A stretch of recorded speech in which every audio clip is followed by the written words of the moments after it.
RJ Kids।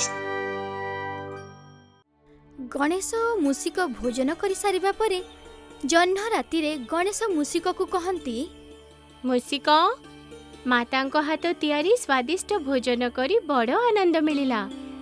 तेणु करी आज खाई सारिबा परे एई जह्न राति रे तू मते बुलेइबाकू नै जिबू। मु बुलिबाकू चाहूछि। केते भलो दृश्य अछि। चंद्र उज्ज्वल देखा जाउछि। ता आख पाखरे जोछना चमकुछि। एई जह्न रातिटा केते सुंदर देखा जाउछि। चलो आमे बुलिकी आसीबा।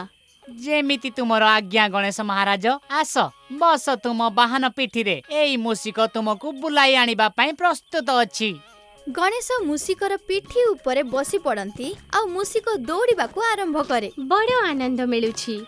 आउ जोरे बहुत जोरे दौड़। बहुत आनंद मिलुछि। मूषिक जोरे दौड़ाकू लागे। बहुत मजा लागुछि। आहुरी जोरे दौड़ नहले मु तो कानटाकू मोड़ी देबी। ना ना गणेश कानटाकू मोड़नी मोर। हाँ मु दौड़ुछि ना। राति रे बुलु बुलु गणेश आ मूषिक बहुत दूर को चली जाती। हठात मूषिक आगको गोटे साप चली आसे आ मूषिक डरी जाए। से अटकीबाकू चेष्टा करे किंतु निजको अटकाई पारे ना। देखु देखु गणेश आउ से पड़ी जाती। अरे कौन हेला? तू तो मते पकई देलु। अरे गणेश मो रास्ता रे गोटे साप पळाई आसिला। तेणु करी मु निजको अटकाई पारिलिनी। पड़ी गली। मते क्षमा करि दियो। किछि कथा नाही। किंतु तू कोन केही हसुथिबार सुनी पारुछु?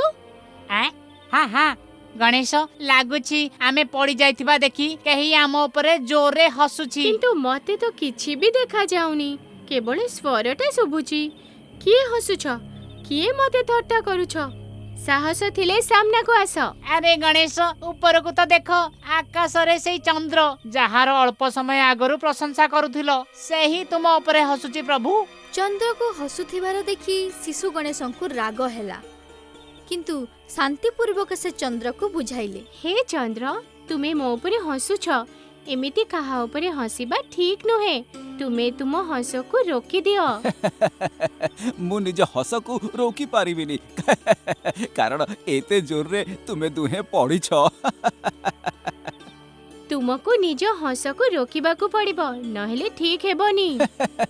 मु तो हसीबी हसीबी मते बहुत आनंद मिलुछि तुमको पड़ी जाइथिबा देखि। तुमे जानी ना हो एहर परिणाम कौन हेबो? मु तुमको अभिशाप देई देबी। अच्छा गणेश मो जोछना रे सारा दुनिया उज्जवल ही थाए। राति समय रे मु समस्तंको मन को मोहि निए। मोर सुंदरता समस्तंको भल लागे। आ तुमे मते कौन अभिशाप देबो? मु पूर्ण चंद्र मु कौन तुम परी? मोर आ तुम भितरे बहुत तफात अछि। मो रूप को देख और निज रूप देख। तुमको देखी तो केही भी हसीबो। चंद्र हसी चलीला। यहा देखी गणेश को बहुत राग हैला। हे चंद्र मु तुमको अनेक थर बुझेली कि मो ऊपर हसीबनी किंतु तुमे मो कथा मानिलनी। एथर तुमको मो क्रोधरु केही बंचाई पारिबनी। मु तुमको अभिशाप देउछि कि तुमरो सुंदरता शेष हेइ जिवो। तुमरो रंग कला हेइ जिवो। तुमरो उज्ज्वलता शेष हेइ जिवो।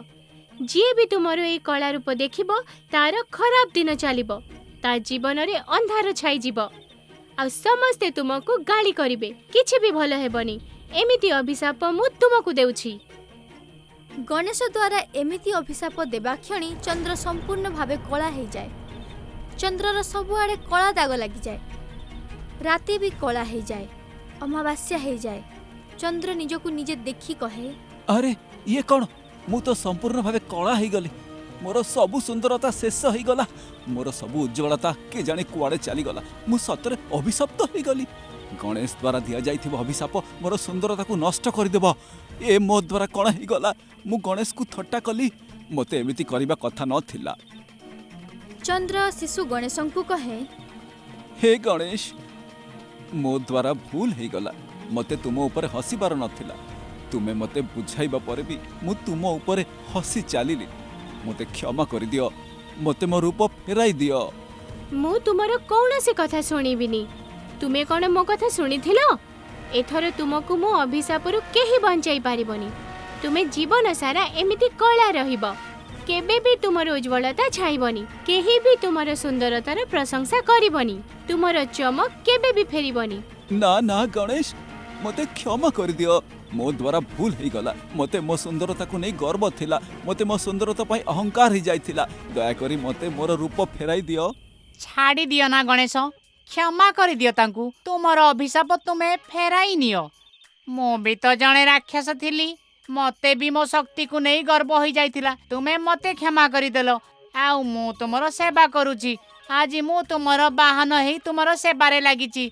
तुमे मते भी तो उपाय बतैथिले ना। मु विनती करूची गणेश, चंद्र को क्षमा कर दियो।